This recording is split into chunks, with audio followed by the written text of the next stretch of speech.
Why won't Hollywood cast Tobey Maguire anymore? It wasn't too long ago that Tobey Maguire was an A-list star with an Oscar-winning movie and a record-breaking superhero franchise to his name. Nowadays, you pretty much never hear about him. So how did Tobey Maguire go from hero to zero? Spider-Man 3's Web of Crap.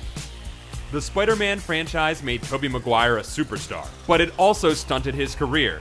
Despite Spider-Man 2 being a hit with critics and fans, 2007 Spider-Man 3 was a critical disaster. Even director Sam Raimi fessed up to its shortcomings in a 2014 interview with The Nerdist, saying, "I messed up plenty with the third Spider-Man, so people hated me for years. They still hate me for it. It's a movie that just didn't work very well." Spider-Man 4 got squished. After Spider-Man 3, Raimi sought redemption with a fourth movie, but Sony scrapped the project. Instead, they rebooted the franchise, resulting in 2012's Amazing Spider-Man, this one starring Andrew Garfield in the lead. The decision made sense since Maguire was already pushing 35. Still, if he'd gotten the chance to reprise the role of Peter Parker, maybe he'd still be wearing the webs. His boyish charm stopped being charming. Maguire has a young face and a soft voice, features that worked well when he first became a young star. As he aged, Maguire never quite grew out of his boyish looks, making it difficult for audiences to connect with him in his more mature roles. For proof, look at 2013's The Great Gatsby. Ironically, that's the same problem that Maguire's friend and Great Gatsby co-star, Leonardo DiCaprio, overcame by taking on grittier roles. Tobey might want to give Leo a call on this one. He's busy producing movies. Maguire has spent a few years producing films through his production company, Material Pictures. But some Material Picture films never actually materialized, like Tokyo Sucker Punch and Afterburn.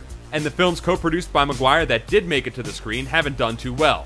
Rock of Ages made $38.5 million of a $75 million budget, Pawn Sacrifice pulled a mere $2.4 million in 2015, and 2016 thriller The Fifth Wave climbed to $33.1 million. Yeah, it's definitely time to call Leo. He gambled with bad press and lost.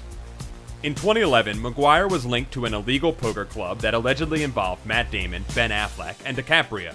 2 years later, Molly Bloom, one of the club's organizers, wrote a scathing memoir alleging that Maguire, quote, was the worst tipper, the best player, and the absolute worst loser. During one game, Bloom writes that Maguire offered her a $1,000 chip, but only if she'd, quote, bark like a seal who wants a fish. She claims he went on to say, quote, I'm not kidding. What's wrong? You're too rich now? You won't bark for $1,000? Ugh. My rich entitled creep sense is tingling. He's a dad now.